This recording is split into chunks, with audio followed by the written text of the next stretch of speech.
The dry crack of the gavel echoed in the federal courthouse, not as the sound of a divorce settlement, but as the final thud of dirt falling on a coffin. The sound was swallowed by the cold marble walls of the courtroom, and the air seemed impossibly frigid, as if life had been sucked from every corner. The room was full of watchful faces, some indifferent, others curious, all witnesses to what, for Anna Lewis, was a raw, bleeding wound. The whispers of the onlookers slowly faded, and the judge's voice left a sentence etched in stone.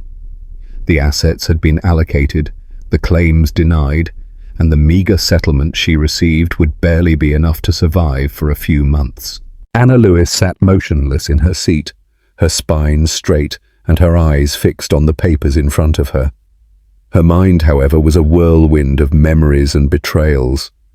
She fleetingly recalled the years she had shared with Daniel Carter, the promises of a stable future that had dissolved, the family plans that never materialized. Now, that man in a flawless suit, with a navy blue tie and a confident, predatory air, sat on the other side of the table, savoring a quiet, perverse victory.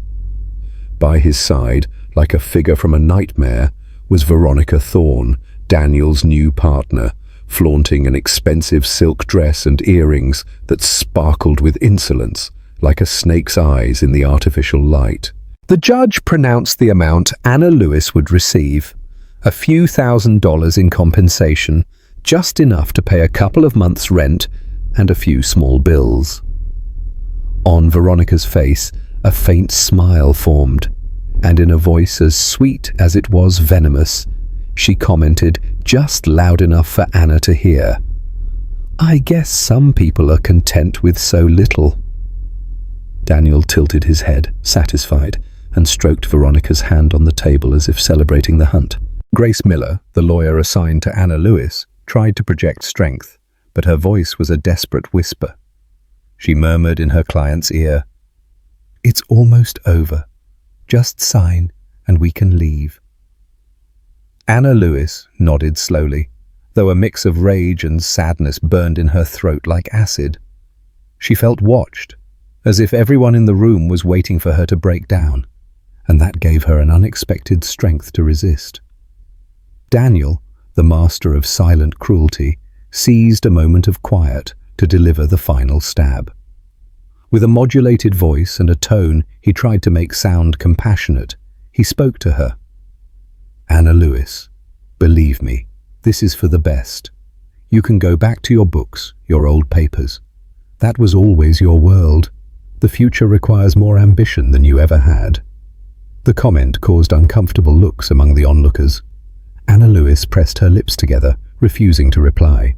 She knew any word would only feed her ex-husband's ego. Veronica, unable to resist the temptation, added an even more cruel remark. She glanced at Anna Lewis's simple, unadorned dark blue dress, and then at her own white gold watch. "Some people are like museum pieces," she said with irony, "and not always in a good way." The judge ended the session. The sound of the gavel echoed again, definitively closing a chapter in Anna Lewis's life. She took the pen that lay on the papers, and though her hand trembled for an instant, she signed with a firm stroke. Silence took over the moment. No one applauded, no one smiled, except for Daniel and Veronica, the satisfied predators. It was the expected end, but also the spark that would ignite the unexpected. As she handed over the documents, Anna Lewis grabbed her simple purse and her coat, which she had bought on sale the previous winter. She walked slowly toward the door, ignoring the empty words Daniel used as a farewell. "Good luck, Anna Lewis. I truly hope you find your little peaceful corner." She didn't respond. She just kept moving, her dignity intact, even though her heart was falling apart inside, turning to dust. In the hallway, the light coming through the windows was grey, filtered by the low New York clouds. The sounds of the street were muffled, the traffic slow, the conversations distant. Anna Lewis stopped for a moment, took a deep breath, and tried to compose herself. Grace approached her with a gentle gesture. "You did well. Now it's time to start over." Anna Lewis thanked her for the words, though in her mind, the idea of starting over seemed impossible. She remembered how, years ago, she had dreamed of having a family in a sunlit apartment, with Sunday breakfasts and books on every shelf. All of that had shattered like glass in someone's careless hands. All that was left were stained memories and an uncertain present. Still, she forced herself to walk with a firm step toward the exit. The waiting room was semi-empty. An older woman offered her a sympathetic smile, like someone who recognizes another person's wound. Anna Lewis returned the gesture with a brief nod, unable to do more. As she passed through the main doors of the courthouse, the city noise enveloped her. Cars sped down the avenue, horns blared in the distance, and a group of young people talked animatedly on the sidewalk. The contrast with the solemn silence of the courtroom was overwhelming. Anna Lewis stopped on the steps. She looked at the cloudy sky and silently wondered how to go on. The air smelled of dampness, of wet asphalt. She adjusted her coat, clutched her worn leather purse to her chest, and began to descend. Each step was a reminder of what she had lost, but also an affirmation that she could still choose how to walk the path that lay before her. The murmur of voices, the smell of coffee from a nearby cafe, the footsteps of people coming and going, all formed a new landscape where she, for the first time in a long time, was alone but strangely free. The twilight of that grey day was about to swallow her whole when Anna Lewis's old cell phone rang with an unknown number. The insistent ring changed the course of her grey day. Anna Lewis was still on the sidewalk, holding her breath after leaving the courthouse, when she looked at the cracked screen of her phone. The number was unfamiliar, and for a moment she considered letting it ring. But something in its persistent tone, as if the device knew more than she did, compelled her to answer. "Ms. Anna Lewis?" a deep, perfectly modulated voice asked, carrying the authority of someone who doesn't take no for an answer. She hesitated for a moment before responding. "Yes, this is she." The man introduced himself. "This is Mr. William Matthews, a lawyer from a firm on Madison Avenue. I must ask you to come as soon as possible. It is a matter of the utmost urgency." Anna Lewis frowned, a wave of distrust settling in her chest. The formality of his voice seemed strange, especially after the morning she had just had. She asked cautiously, "Are you sure you're calling the right person?" He insisted. "There is no mistake. We are expecting you in less than an hour." He hung up, without giving her time to ask more questions. Anna Lewis, trembling, asked Grace, who was still with her, if everything was okay. Anna Lewis could barely get the words out. "I don't know. I've been summoned to Madison Avenue." The lawyer advised prudence, but Anna Lewis felt she couldn't ignore the call. As if pulled by an invisible force, she said a grateful goodbye to Grace with a handshake and headed to the nearest subway station. The commute was a whirlwind of thoughts. The cars were full of office workers, students, tourists. Anna Lewis looked at her reflection in the dirty window and saw a different woman from the one who had left the courthouse. She didn't know why, but something dark and mysterious was about to change. When she got out of the subway, a glass and steel skyscraper rose like a giant that pierced the cloudy sky. The building's lobby intimidated her with its elegant silence. White marble, security guards in suits, receptionists with calculated smiles. It all seemed like a labyrinth of power. A young woman in a grey jacket approached her. "Miss Lewis? This way. Mr. Matthews is waiting." Anna Lewis nodded and allowed herself to be led to a private elevator. The ascent was so fast that she felt a knot in her stomach, as if she were climbing to Mount Olympus itself. The doors opened directly into a carpeted hallway. The air smelled of expensive leather and polished wood. The assistant took her to a meeting room and opened the door. There sat Mr. William Matthews, a man of about 60, with perfectly combed grey hair, a three-piece suit, and a penetrating gaze like a guardian of ancient secrets. He stood up courteously and extended his hand. "Thank you for coming on such short notice." Anna Lewis accepted the handshake, a little nervous. "I must warn you, there may be a mistake. I have no connection to your firm." He smiled calmly. "Allow me to explain. I manage the estate of the late Mr. Alistair Finch." The name hit Anna Lewis's memory. She had heard it as a child, mentioned in family conversations as a distant, enigmatic relative, almost a shadow. She vaguely remembered seeing him at a funeral, tall, serious, with eyes that seemed to pierce the soul. Mr. Matthews opened a leather briefcase and held out a sealed envelope. "This is Mr. Finch's will, signed 6 months ago. In it, you are named as the sole heir." Anna Lewis took a step back, incredulous. "There must be a misunderstanding. I barely knew him," he continued with serenity, as if he were revealing the truth of the universe. "Mr. Finch was very clear. He chose you precisely for your background, for your discretion, and for the way you understand the past." The minutes grew heavy.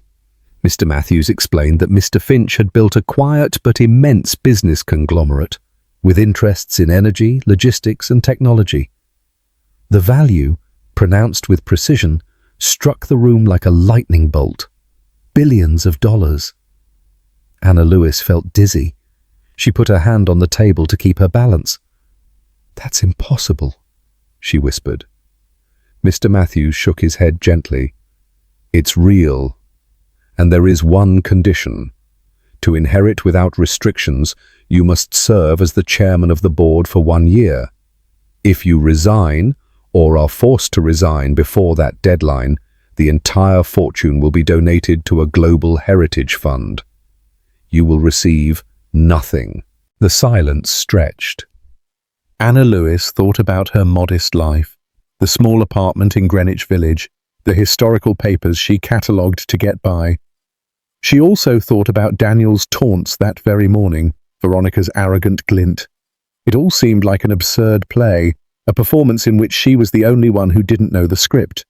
She dared to ask, "What if I don't accept?" Mr. Matthews looked at her intently. "Then you are renouncing what is already yours by right. Mr. Finch trusted that you would be able to protect what he considered his legacy." Anna Lewis looked down. The word legacy echoed in her like an ancient whisper, full of meaning. The lawyer slid a handwritten letter across the table, a treasure of wisdom and mystery. "He wrote it for you. Perhaps this will help you understand." With trembling hands, Anna Lewis opened the yellowed paper. The handwriting was firm, though shaky in some strokes. The letter said that he had observed her from afar, that he admired her dedication to preserving memory and history, and that he saw in her the only person capable of resisting the veracity of those who would come after his death. "Remember, Anna, it is not weakness to care for what endures. It is strength." Tears welled up in Anna Lewis's eyes, though she tried to hide them. For the first time in years, someone had described her with respect, and that someone was a man she barely knew, but who seemed to have understood the essence of her life, the part no one else saw. Mr. Matthews waited for her to finish reading. Then he spoke in a low voice. "Don't expect immediate acceptance. The board is a hostile environment, dominated by Charles Andrews, the current executive director. He expected to be the successor. You will be seen as a mistake, an anomaly." Anna Lewis swallowed hard. "I don't know if I'm ready for this." The lawyer replied, "No one is. But you have something they don't have. The truth of history and the determination of someone who has already lost everything and has nothing left to lose." Anna Lewis slowly stood up. She walked to the glass wall that offered a breathtaking view of Madison Avenue. The cars looked like insects. The sky was overcast. The city moved at its indifferent pace. She closed her eyes and took a deep breath, trying to align her new reality with her old one. "When do I start?" she asked, her voice more firm than she expected. Mr. Matthews smiled slightly. "Today, if you wish. The press release will be out in a few hours. Your life will change forever." Anna Lewis sat down again, still stunned. She thought about her mother, Mrs. Lewis, and her sister Lucy, and how they would react when they heard the news. She remembered Daniel's cruel comments. "You were always more comfortable with old papers." Now, those papers could become her salvation, her sweetest revenge.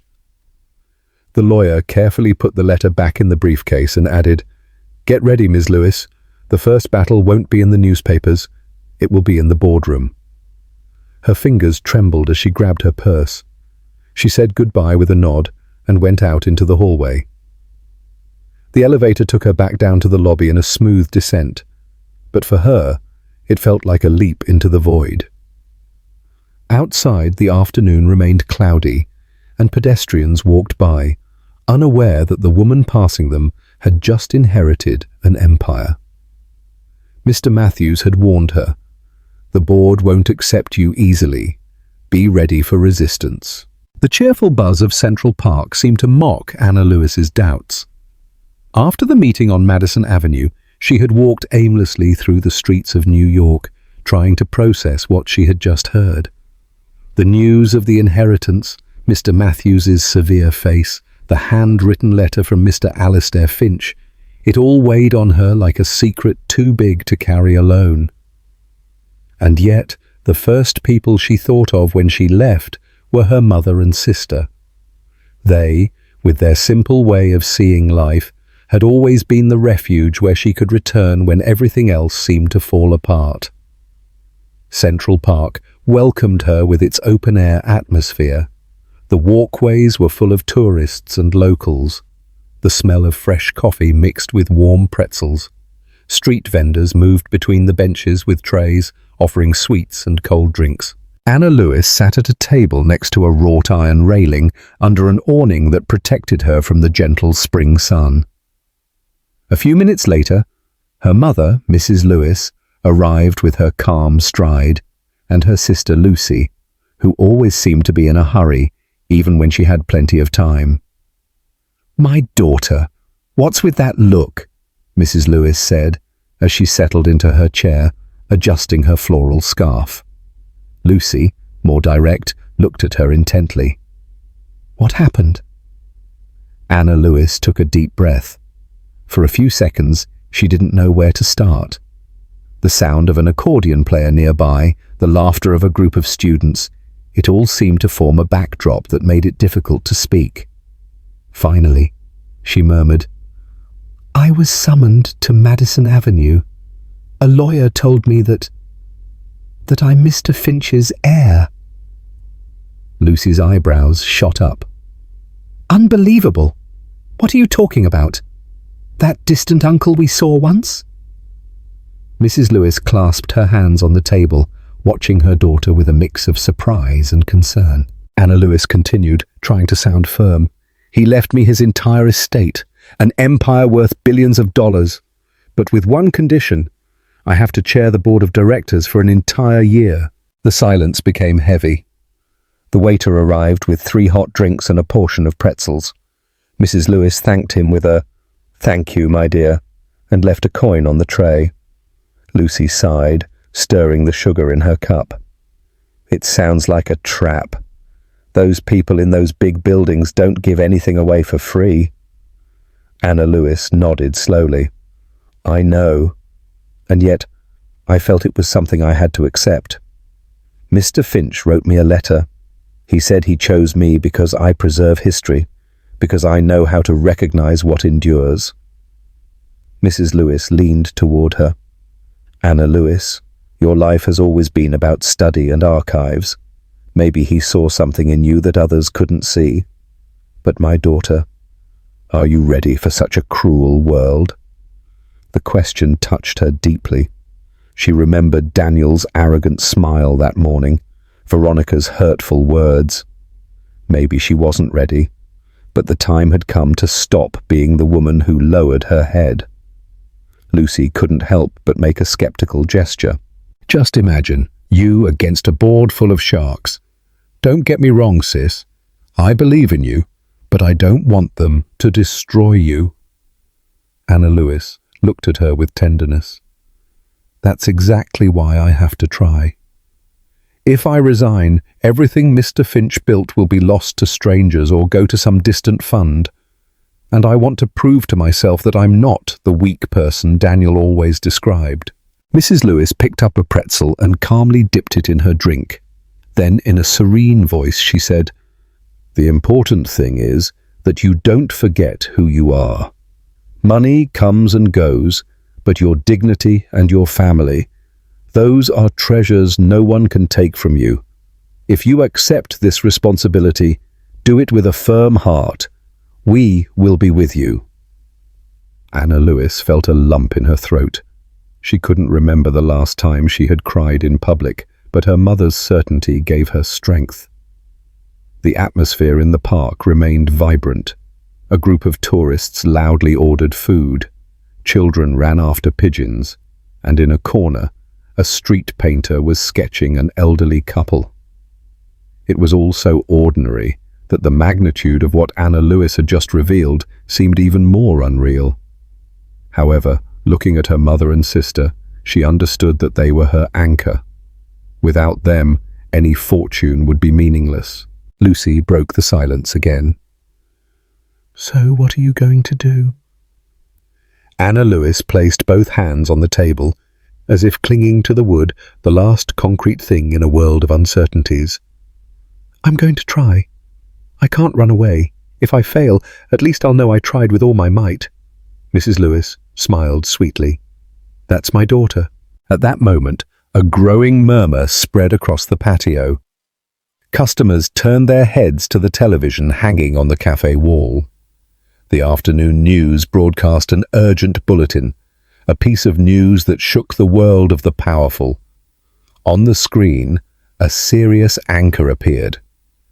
Mr. Alistair Finch, a businessman and the founder of one of the country's most discreet and powerful conglomerates, has passed away.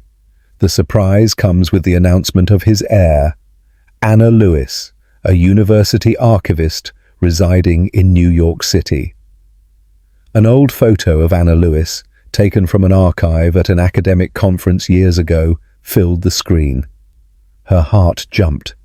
Mrs. Lewis and Lucy exchanged looks of astonishment.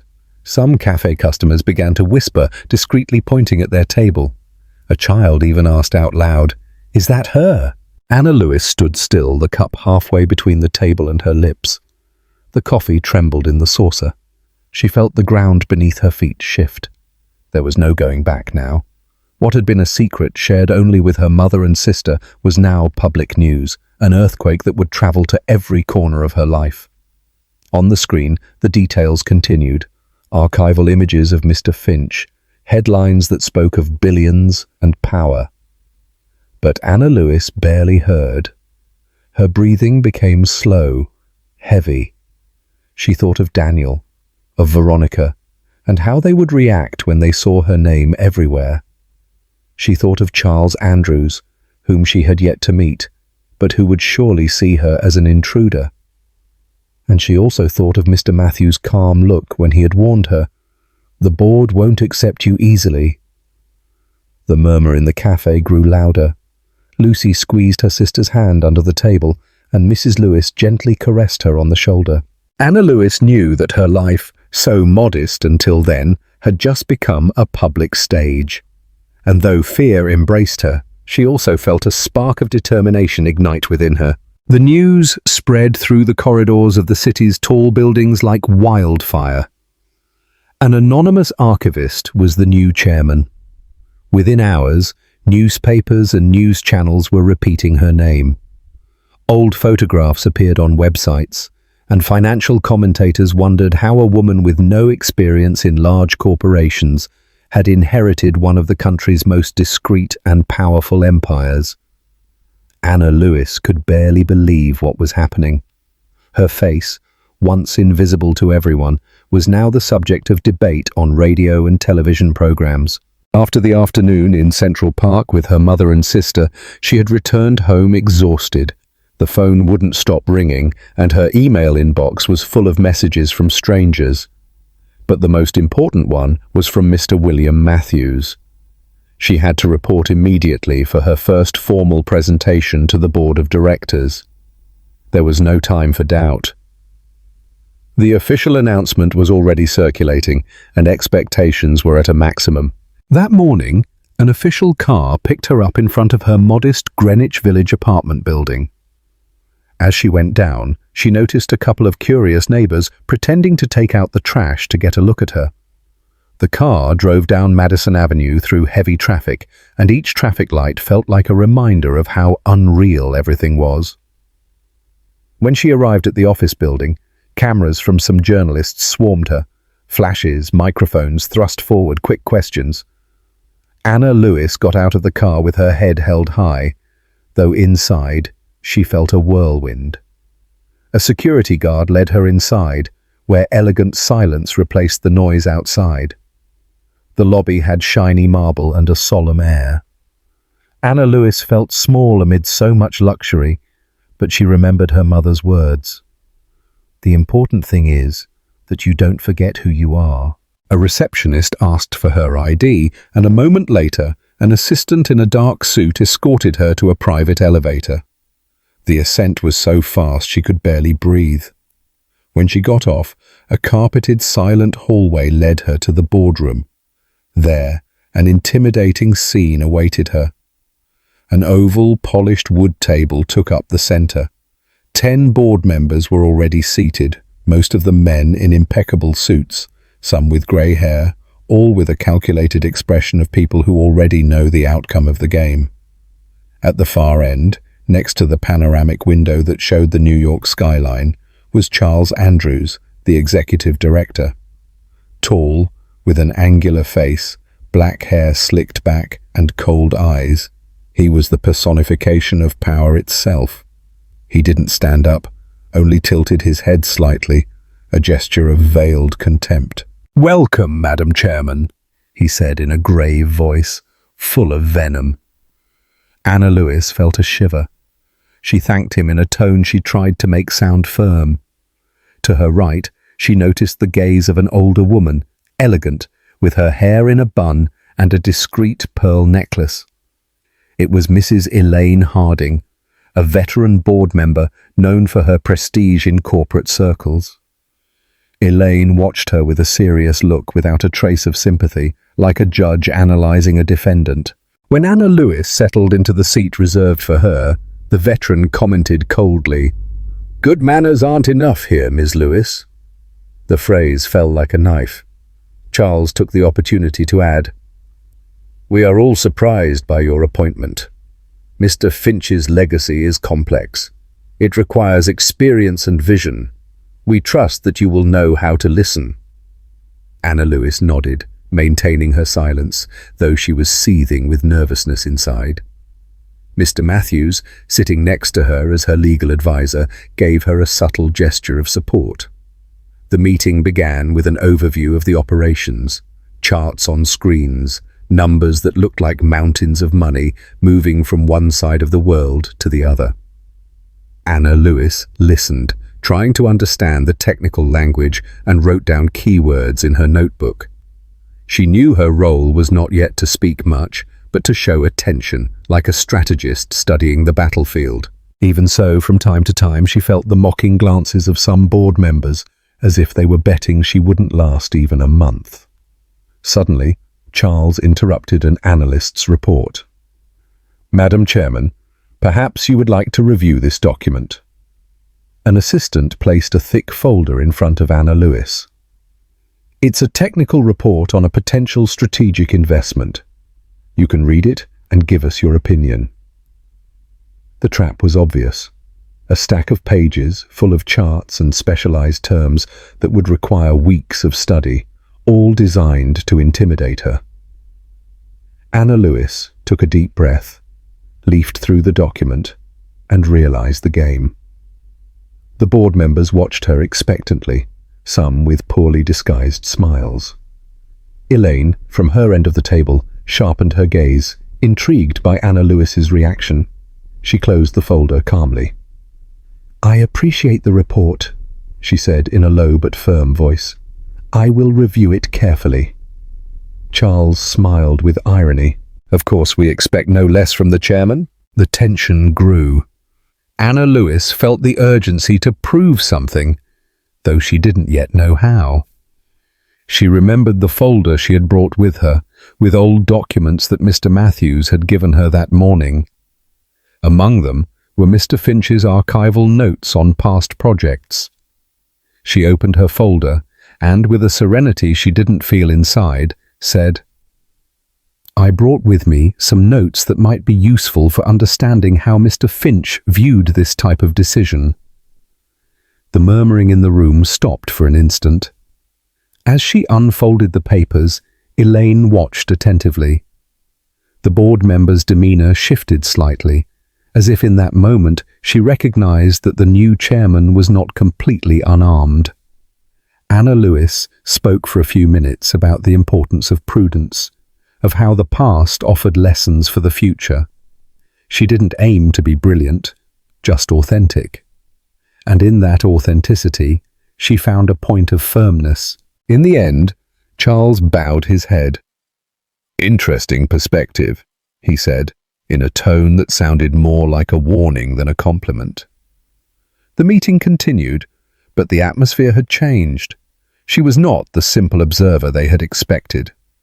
When everything was over, the board members slowly stood up, gathering their papers. Some shook her hand with cold courtesy, others barely gestured. Elaine put away her documents and, before leaving, stopped for a moment in front of Anna Lewis. She looked at her without smiling and said in a low voice, like a prophecy, "We will see if you can measure up." Anna Lewis put her things away and left the room with her heart pounding. The echo of her footsteps in the hallway seemed to follow her every thought. She knew it was just the beginning and that the challenges would be bigger and bigger. The boardroom had become a battlefield where every word weighed like a death sentence. The cold air from the ventilation system contrasted with the tension that grew every minute. The windows showed an overcast sky over New York City, and inside, the board members waited with papers prepared like silent weapons. Anna Lewis walked in with a firm step, though a knot tightened her stomach inside. She knew that Charles Andrews had not forgotten the calm with which she had ended the previous meeting, and that today he would try to corner her without mercy. Charles spoke immediately, with that grave voice that resonated like a calculated thunderclap. "We bring to the table a unique investment opportunity," he announced. A projector lit up the wall with charts, numbers and maps, a show of seduction and lies. "This is a mining operation in the Amazon, a project to extract strategic minerals that, according to our calculations, will generate millions in profits in less than 5 years. The presentation went on with technicalities and financial projections. Some board members nodded, others wrote quick notes. Anna Lewis remained silent, watching each slide carefully. She didn't pretend to understand every term, but she wrote down keywords as if they were pieces of a puzzle she'd begun to study the night before. She remembered having spent hours reviewing old files from Mr. Alistair Finch, internal letters and forgotten memos. Something in her memory pulsed, like a warning she couldn't yet formulate. Charles continued with an increasingly emphatic tone. "We are facing a once-in-a-lifetime opportunity. We need the chairman's immediate approval to move forward." The murmur in the room grew louder. Everyone turned to Anna Lewis. She felt the pressure, the weight of 10 pairs of eyes that expected to see her hesitate.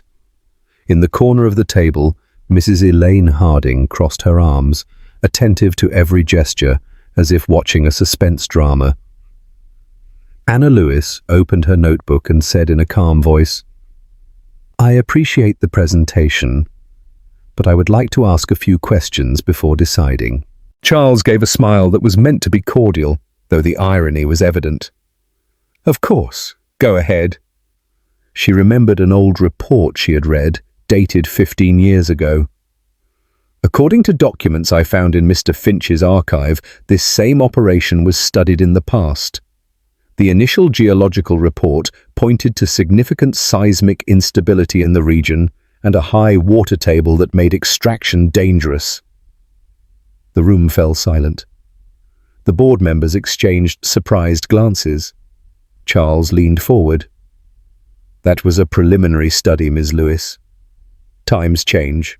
Anna Lewis didn't stop. "I also read about the political situation. The current Minister of Mines is the nephew of the general who led the 2015 coup, and during that period, all foreign assets were nationalized.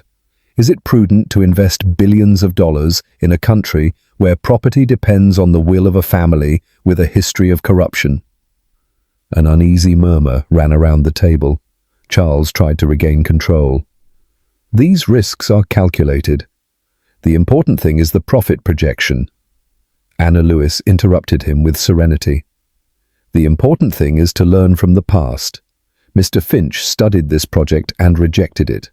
His final note was clear. Only a fool or a thief would build a palace on a fault line." Silence fell like a heavy blow. Some board members lowered their heads. Others shifted uncomfortably in their seats. Elaine Harding placed her pen on the table and nodded slightly, as if confirming the veracity of what had been said. Mr. Finch's phrase echoed with a force that no one could ignore. Charles closed his laptop with a dry snap. "I see that you did your homework." His tone was brimming with contained rage. "But past decisions shouldn't hold us back. The modern world demands boldness." Anna Lewis held his gaze. "Boldness without memory is recklessness." The chairman of the board, a grey-bearded man who had remained silent until then, intervened for the first time. "I think we should reconsider this proposal. If Mr. Finch had already discarded it, it's better to review the fundamentals more carefully." Other members nodded, aware that prudence was now the only honourable way out. The vote was quick. The majority decided to table the investment project. Charles gritted his teeth, forced to accept the decision. Anna Lewis took a deep breath, feeling she had just crossed a line. She had survived the first ambush, and she had done it using the weapons she knew best: documents, memory, history. When the meeting ended, the board members slowly stood up. Some approached to congratulate her with cold courtesy. Others limited themselves to a distant gesture. Elaine approached, leaning on her cane with elegance. "You cited Mr. Finch's words well," she said, without adding anything else. Her voice didn't sound harsh, but rather respectful. Anna Lewis noticed a change, as if that woman was beginning to see her in a different way. Mr. Matthews, who had followed everything attentively, walked her to the hallway. "That was a good start," he commented in a low voice. "Don't let your guard down. Charles won't forget what happened." Anna Lewis nodded, the adrenaline still in her body. Outside the room, the air seemed lighter. She walked slowly toward the elevator, as if she wanted to remember every detail of that day. She knew the battle was just beginning, but also that she had taken the first step to prove that she was not an intruder. Anna Lewis's victory in the boardroom didn't take long to reach the ears of the person she least expected: Daniel. The press reported what had happened. Digital newspapers ran with catchy headlines, and in the cafes of Greenwich Village, some neighbours commented on the surprising resolve of that archivist who had stood up to a board of powerful men. Anna Lewis tried to continue with her routine, but every time she turned on the television, she found her name in the headlines. Returning to her apartment after a long day of reading and meetings, exhaustion mixed with disbelief. She put her purse on the table and threw herself onto the sofa. She hadn't even finished taking off her shoes when her cell phone began to vibrate insistently. She looked at the screen and recognized the number. She had deleted it from her contacts months ago, but her heart's memory doesn't lie. It was Daniel. She hesitated to answer, but the persistent ring eventually overcame her resistance. She picked up the phone and heard his voice, an anxious tone disguised as cordiality. "Anna Lewis, finally. I've been trying to reach you. Are you okay?" She remained silent for a few seconds, measuring each breath.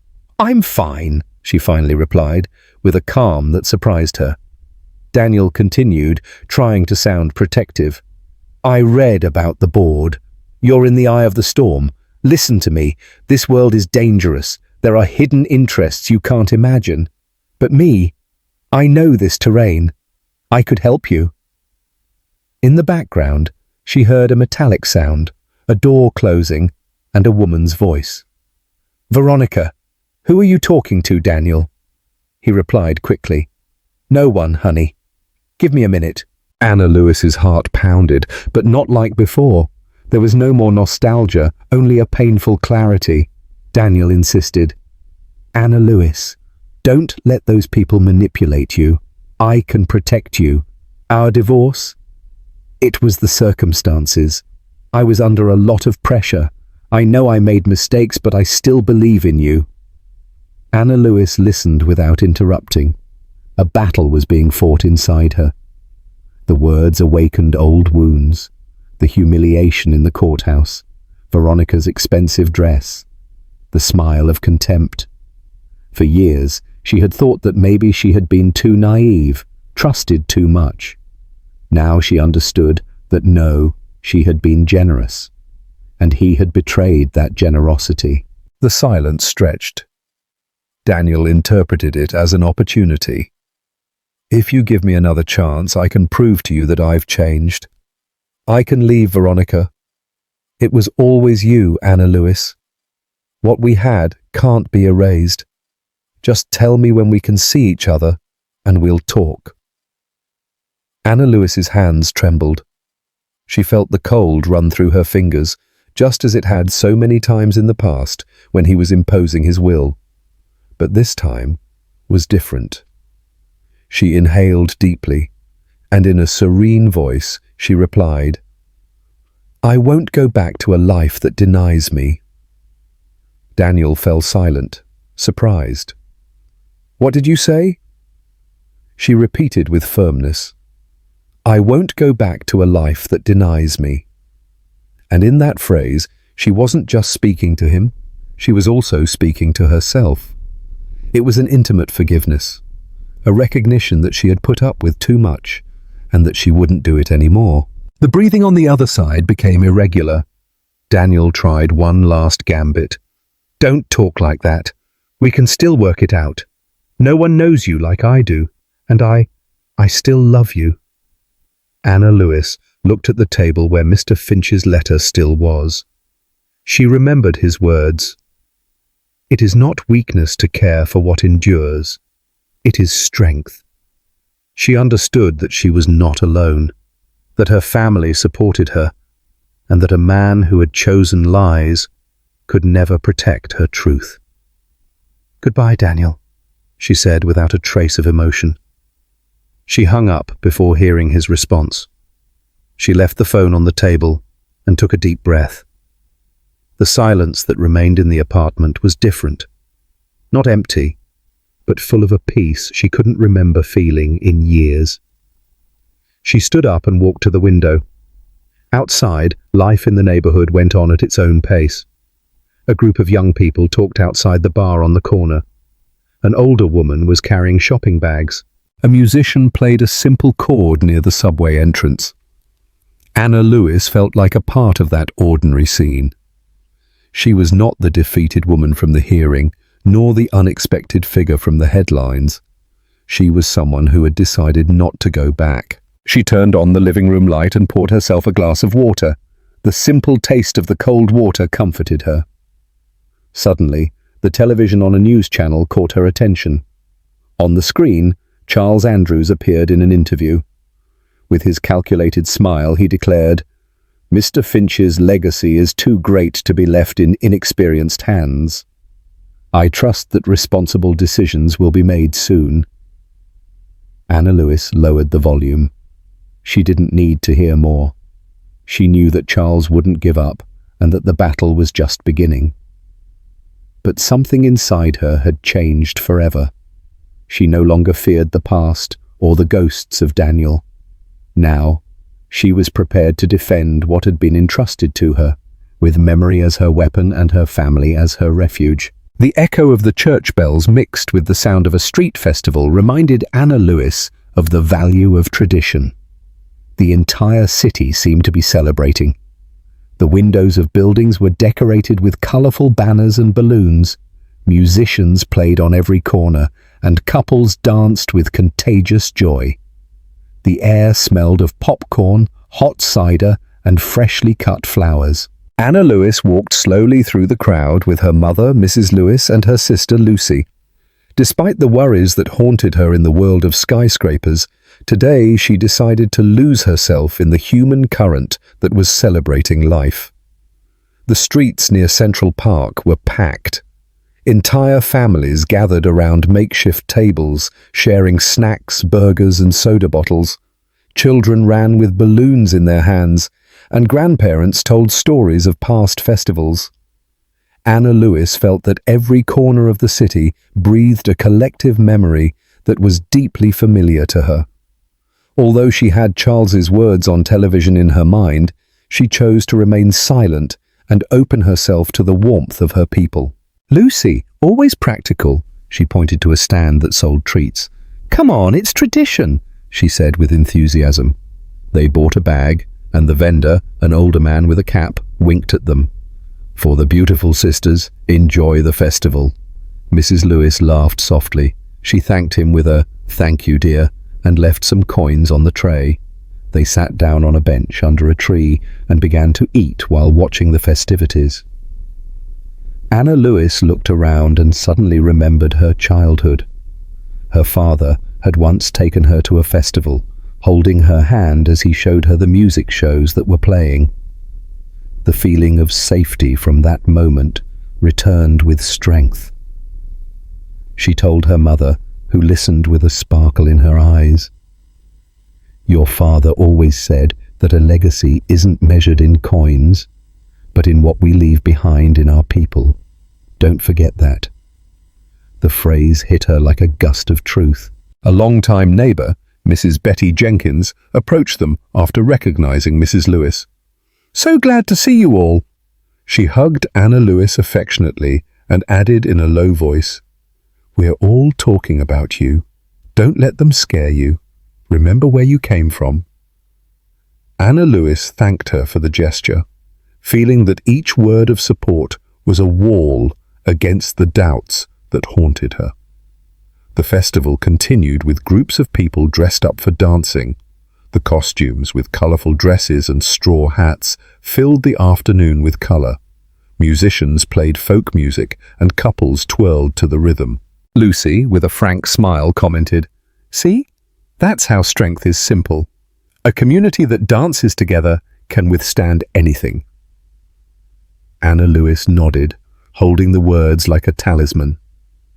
Meanwhile, her mind inevitably wandered to the office building where Charles and the board were waiting for her. She thought of Mr. Matthews's warning. The board is preparing a move. She knew that the festival was not just a rest, but a reminder of what she had to defend. It wasn't the numbers or the stock market. It was her people, her family, her city, her history. That was what gave meaning to the word legacy. A journalist recognized her in the middle of the crowd and approached her with a microphone in his hand. "Ms. Lewis, what do you think of Mr. Andrews' recent statements?" Anna Lewis's heart skipped a beat. Curious onlookers gathered. Mrs. Lewis held her hand tightly. Lucy whispered, "Answer calmly." She took a deep breath and, looking directly at the camera, said, "Ask the board after our next meeting." The phrase came out naturally, firm, but not jarring. The journalist was surprised, and those around her spontaneously applauded. As they resumed their walk, Lucy smiled. "That was a master stroke, sis. You learned to respond without being dragged down." Anna Lewis didn't respond. She just felt a strange relief. The weight of responsibility was still there, but for the first time, she felt that she had a solid anchor in the affection of her loved ones. The afternoon continued with music and laughter. When they finally returned home, Anna Lewis sat on her apartment's balcony with a glass of cool water. She heard the echoes of the festival in the distance, like a constant pulse of the city. She closed her eyes and remembered her father, Mr. Finch, all those who had shaped her. The legacy was not a cold empire of numbers. It was that living memory that sustained her. The second board meeting began with a more dense air of conspiracy than cigar smoke. From the moment Anna Lewis arrived in the lobby of the Madison Avenue buildings, she sensed a charged atmosphere of rumors. Assistants whispered among themselves and avoided looking at her directly. The elevator took her to the top floor with a slowness that seemed endless. Upon entering the boardroom, the silence became heavier than ever. The board members were already seated, and Charles Andrews waited with a thick folder in front of him, like a hunter about to show off his prey. Elaine Harding was in her usual place, at the corner of the table. Her face was impassive, although Anna Lewis thought she noticed a slight tension in her hands as she arranged her papers. Mr. William Matthews sat discreetly beside her, reminding her with his eyes that she had to remain calm. Charles got straight to the point. "Today, we must approve a document essential to the future of the company. It's an agreement that cannot be delayed." He instructed an assistant to distribute copies to each member. Anna Lewis took hers and began to read. The text was full of technical clauses and complicated language. It feigned transparency, but to an attentive eye, it revealed hidden traps. She immediately remembered one of Mr. Finch's letters she had reviewed in her apartment, where he mentioned a contract he had rejected years ago for being predatory. Her heart raced. She looked at Charles, who was waiting for her reaction with a tense smile. Elaine intervened in a firm voice. "Before we proceed, I request that the document be read in its entirety. We cannot approve what we do not understand." Some board members murmured, but her authority was too strong to be ignored. Charles, annoyed, agreed. The secretary began to read each paragraph aloud. As he went on, Anna Lewis underlined details that confirmed her suspicions. Predatory conditions, disproportionate financial commitments, an almost literal copy of that discarded contract. When it was her turn to speak, Anna Lewis slowly stood up. "This document is not new. It's a disguised version of a contract that Mr. Finch reviewed more than a decade ago and rejected because it put the company's future at risk." The murmur turned into a louder buzz. Charles interrupted her. "That's a baseless accusation." She opened her folder and took out a photocopy from the archive. "Here is the proof. Same clause, same supplier, same deadlines. Only the name of the intermediary has changed." The silence became thick. Elaine took the copy, adjusted her glasses and read it carefully. Then, she gently tapped the table with her pen. "I confirm what the chairman is saying. This contract was already discarded in a previous session. I propose that we vote to remove it immediately." Several board members nodded. Others seemed undecided, but the evidence was too clear. Charles tried to regain control. "We cannot base our decisions on old papers. The world changes. We need to move forward." His voice sounded more shrill than usual. Anna Lewis responded with calm. "Memory is not an obstacle. It is a shield. If we forget the mistakes of the past, we will repeat them." The board chairman, a grey-bearded man who had remained silent until then, intervened for the first time. "We will now vote on Mrs. Harding's motion to remove this document from the agenda." The board members raised their hands one by one. The majority voted in favour. Charles pressed his lips together, aware that defeat was inevitable. The tension exploded like a balloon. Some board members took the opportunity to express their discontent with Charles's insistence on presenting the contract. Others, more discreetly, simply picked up their papers and stayed silent. Anna Lewis felt the atmosphere changing. She was no longer the intruder from the first meeting, but someone capable of commanding respect. When the session ended, the board members began to leave slowly. Elaine stood up with effort, approached Anna Lewis, and spoke in a low voice. "I judged you without knowing you. I was wrong. From today on, you can count on me to protect Mr. Finch's legacy." Anna Lewis looked her in the eye and nodded with gratitude. There was no need for more words. That moment marked the beginning of a new alliance. Mr. Matthews, who had remained silent throughout the vote, approached her as they were leaving. "Today, you won something more than a vote. You won a voice on the board, and that is worth more than any number." Anna Lewis smiled tiredly, aware that each step was only a partial victory. The corridors of the buildings seemed clearer than usual. The light came through the windows with a soft glow. Anna Lewis walked slowly, as if she wanted to remember every detail of that day. She had crossed another invisible frontier. The sun was setting over Central Park when Anna Lewis returned to the place where everything made sense. Her family. It had been a dizzying few days, filled with headlines, rumors, and tense meetings. But now, as she entered the park and saw the everyday bustle of tourists, neighbors, and street musicians, she felt a strange relief, as if her heart was reminding her that life was so much more than boardrooms and legal papers.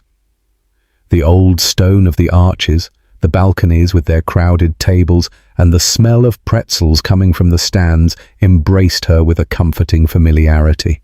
Mrs. Lewis was already sitting at a table on the patio, with her light scarf covering her hair and a serene smile. Lucy waved to get her sister's attention. Anna Lewis approached, kissed them both on the cheek, and sat down beside them. The waiter arrived with a tray, 3 glasses of soda, and a portion of freshly made pastries.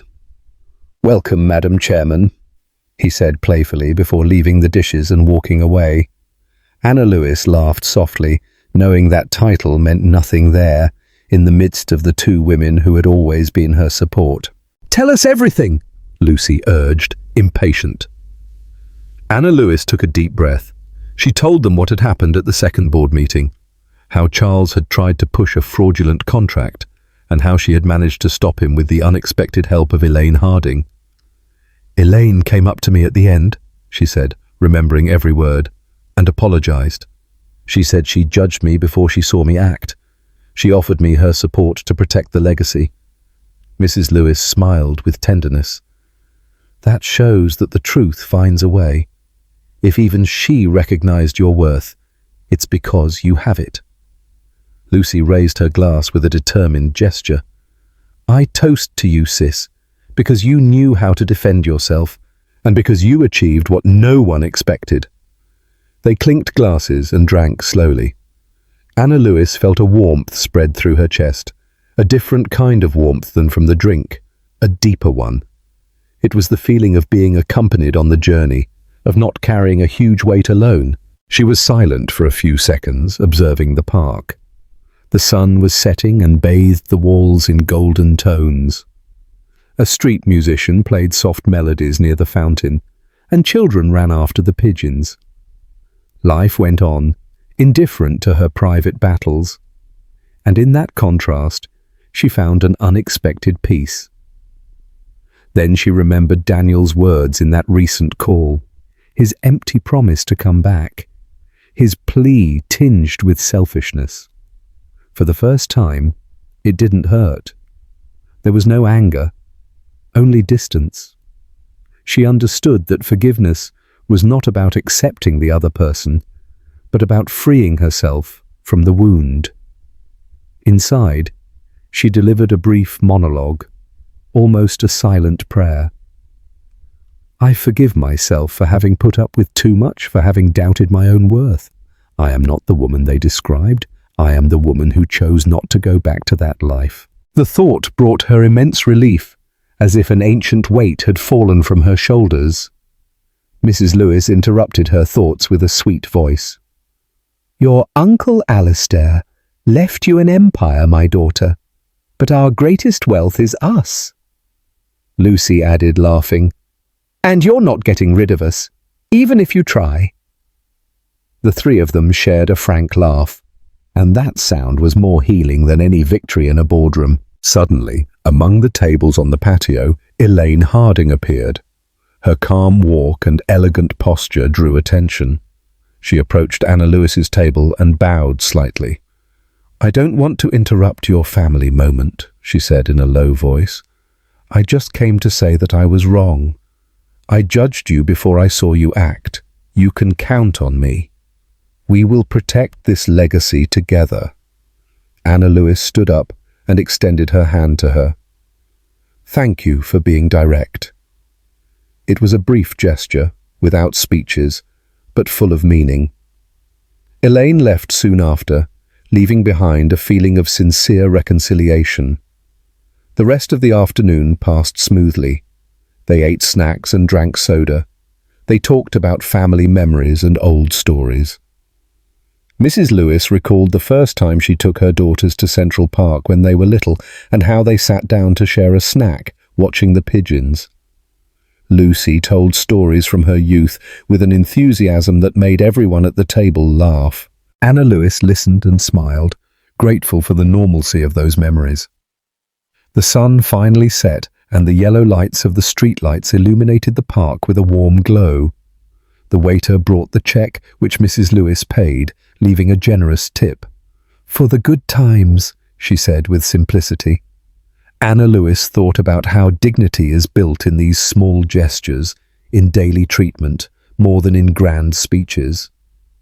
In the background, on a TV screen in a nearby bar, Charles Andrews' face appeared in a new interview. He said in his usual calculated tone, "This is not over. We will continue working." Anna Lewis looked at the image for a moment and then turned her gaze back to her mother and sister. A peaceful smile spread across her face. For the first time since everything had begun, she no longer felt afraid. She knew who she was and who she could count on. As the afternoon fell over Central Park and the golden lights began to turn on, everything Anna Lewis had experienced in those months settled into her memory like an album of intense pages. The archivist who had once left a courthouse humiliated had learned to raise her voice in the middle of skyscrapers, to defend a legacy that was not just economic, but human, and to reconcile with herself. By her side, her mother's serene gaze and her sister's frank complicity reminded her that no victory makes sense without the hands that support us in silence. Even Elaine's serious gesture, admitting her mistake, showed that even the harshest judgments can be transformed into bridges of respect when one chooses the truth. In this story, there is a simple yet profound lesson. True power is not found in numbers or titles, but in the ability to forgive and to be faithful to what unites us. Life puts us to the test with unexpected challenges, but it is family, with its voices, its memories, and its everyday gestures, that gives us the balance to face them. Like a lamp lit in a window in the middle of the night, the affection of our loved ones illuminates the darkest paths and reminds us that we can always start over. If this story touched your heart, don't forget to subscribe to the channel and leave your like so that the story can continue. What is the most important memory of your family? Leave your answer in the comments.